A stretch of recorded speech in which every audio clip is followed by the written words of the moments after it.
Fondant নিয়ে কাস্টমারদের থেকে পাওয়া কিছু কমন প্রশ্নের উত্তর দিব আজকের এই ছোট্ট ভিডিওতে।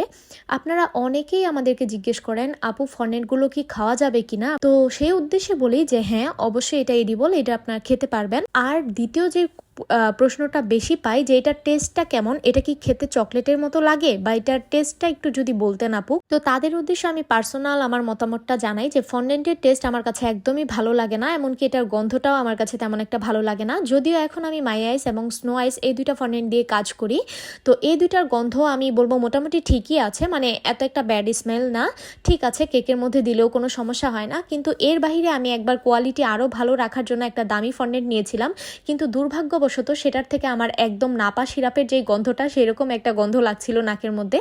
তো সেই জন্যই বলবো, আপনারা যারা শুধুমাত্র সৌন্দর্যের জন্য, দেখার সুন্দরের জন্য কেকটা নিতে চান, তারা চাইলে এই ধরনের ফন্ডেন্ট ডেকোরেশনের কেক নিতে পারেন। আর অন্যথায় আপনারা এই বিষয়টা স্কিপ করে যেতে পারেন।